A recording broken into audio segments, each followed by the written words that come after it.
আজকের ভিডিওতে আমরা দেখব কিভাবে সাবডোমেইন ক্রিয়েট করতে হয় এবং সাবডোমেইন কি, সাবডোমেইনে কিভাবে ওয়েবসাইট তৈরি করবেন, বিস্তারিত আজকের ভিডিওতে দেখিয়ে দিব। তো ভিডিওটি না টেনে শেষ পর্যন্ত কন্টিনিউ করবেন। চ্যানেলে নতুন দর্শক হয়ে থাকলে চ্যানেলটিকে সাবস্ক্রাইব করে পাশে থাকা বেল আইকনটি অন করে দিবেন। ফেসবুক পেজ থেকে দেখে থাকলে ফলো করতে পারেন, যাতে করে পরবর্তী ভিডিও আপনার মিস না হয়। তো চলুন কথা না বাড়িয়ে ভিডিওটা শুরু করি। সাবডোমেইন কিভাবে ক্রিয়েট করবেন। তো সাবডোমেইন ক্রিয়েট করার আগে আমরা জেনে নিব সাবডোমেইন কি। সাবডোমেইন হচ্ছে, আমরা যদি এখান থেকে দেখি একটা ওয়েবসাইট আছে এখানে wpcreatorid.com, ঠিক আছে।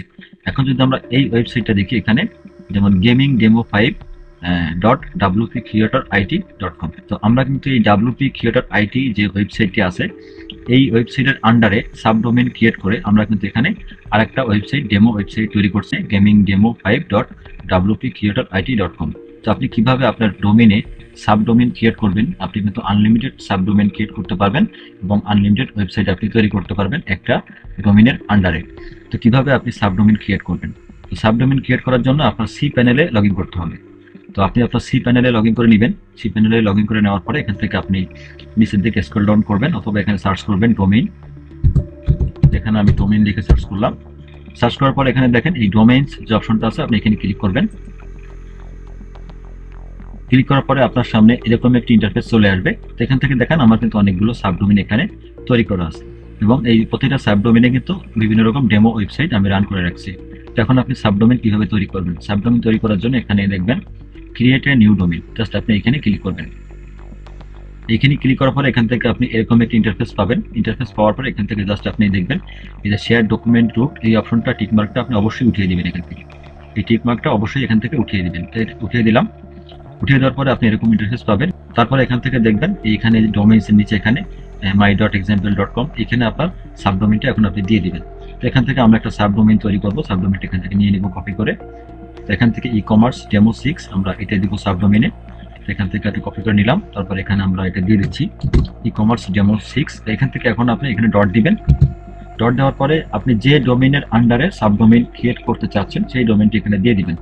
আপনার সি প্যানেলে যদি একাধিক ডোমেইন থাকে অ্যাড করা, তো সেখান থেকে আপনি যে কোনো একটি ডোমেইনের আন্ডারে কিন্তু আপনি সাবডোমেইন তৈরি করতে পারবেন। আপনি যে ডোমেইনের আন্ডারে সাবডোমেইন তৈরি করবেন সেই ডোমেইনটা এখন এখানে দিতে হবে। এটা হচ্ছে ডেমো লেখাডুক, ঠিক আছে। আর এখানে আপনার মেইন ডোমেইনটা এখানে দিয়ে দিবেন।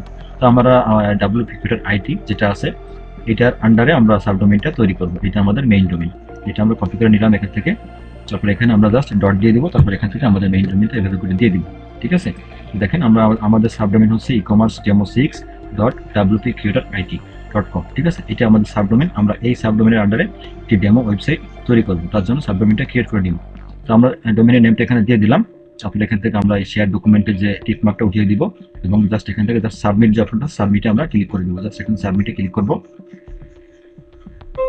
সাবমিটে ক্লিক করার পরে আপনার ডোমেইনটা কিন্তু ক্রিয়েট হয়ে যাবে। তো দেখেন এখানে কিন্তু আমাদের ডোমেইনটা সাকসেসফুলি ক্রিয়েট হয়ে গিয়েছে এবং আমাদের ডোমেইনটা যদি আমরা এখন এখান থেকে দেখি, তো দেখেন এই যে ই-কমার্স ডেমো 6 wpcreatorid আমাদের ডোমেইনটা কিন্তু এখানে ক্রিয়েট হয়ে গেল। আমাদের এখন এখানে ক্লিক করি। ক্লিক করার পরে এখান থেকে আমরা দেখতে পাচ্ছি আমাদের ডোমেইনে কিন্তু কোনো কিছু নাই, ইনস্টল করা নাই, ঠিক আছে। এখন আপনি চাইলে আপনার এই সাবডোমেইনে আপনি ওয়েবসাইট ইনস্টল করতে পারবেন। আপনি যেখান থেকে আপনার ফাইল ম্যানেজারে যান, তো এখান থেকে আমরা ফাইল ম্যানেজারে যাই আমাদের হোস্টিং এর, এখান থেকে আমরা ফাইল ম্যানেজারে যাব। তো ফাইল ম্যানেজারে আসলে এখান থেকে কিন্তু আমরা একটা ফোল্ডার পেয়ে যাবো এখানে। যেমন এখানে দেখেন এই যে ই-কমার্স ডেমো 6 wpcreatorid.com, একটি সাবডোমেইনের আন্ডারে আমাদের এখানে কিন্তু একটা ফোল্ডার তৈরি হয়ে গেছে। আমরা এটা যদি ডাবল ক্লিক করে ঢুকি, তারপর এখান থেকে আমরা কিন্তু এখন আমাদের ফাইলগুলো এখানে আপলোড করে আমরা কিন্তু এই সাবডোমেইনের আন্ডারে একটি ওয়েবসাইট তৈরি করতে পারবো। তো আশা করি আপনারা এই পর্যন্ত বিষয়টা বুঝতে পারছেন। অথবা আপনি যদি ওয়ার্ডপ্রেস দিয়ে ওয়েবসাইট তৈরি করতে চান, আপনি কিন্তু এই সাবডোমেইনে কিন্তু আপনি ওয়ার্ডপ্রেস ইনস্টল করেও আপনি সাবডোমেইনে ওয়েবসাইট তৈরি করতে পারবেন। যেমন আমাদের এই ওয়েবসাইটটা কিন্তু সাবডোমেইনে ওয়ার্ডপ্রেস ইনস্টল করে তৈরি করা, ঠিক আছে। তোর জন্য এখান থেকে যদি আমরা ওয়ার্ডপ্রেস ম্যানেজার বা এই সফটওয়্যার খুলতে যাই, এখান থেকে ওয়ার্ডপ্রেস ম্যানেজারে যাব। যাওয়ার পর এখানে ইনস্টলে ক্লিক করব।